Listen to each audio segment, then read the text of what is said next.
Kaip apskaičiuoti kelią, greitį, laiką? Kelias žymimas S raidė, greitis V, laikas T.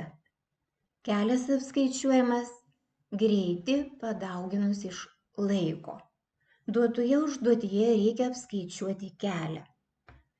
S lygų greitis, tai yra 14 km per valandą padauginti iš laiko 3 valandų.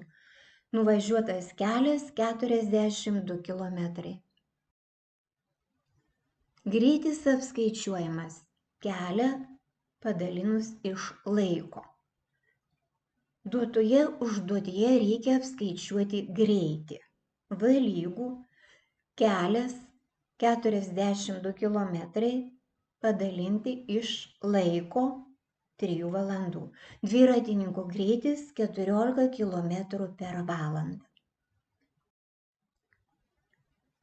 Laikas lygų kelią padalinus iš greičio. Duotoje užduotyje reikia apskaičiuoti laiką.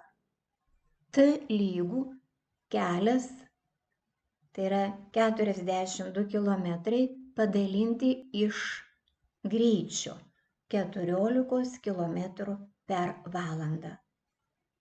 Laikas, per kurį nuvažiavo dviratininkas 42 km, 3 valandos.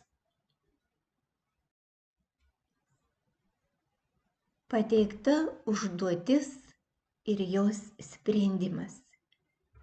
Reikia įrašyti tinkamus skaičius.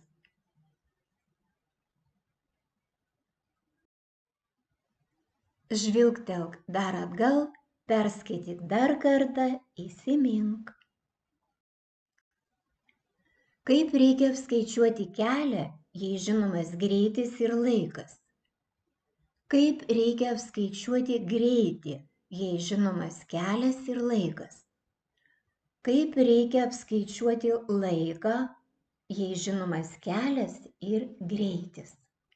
Jei atsakei šiuos klausimus, tau puikiai pavyks atlikti užduotis.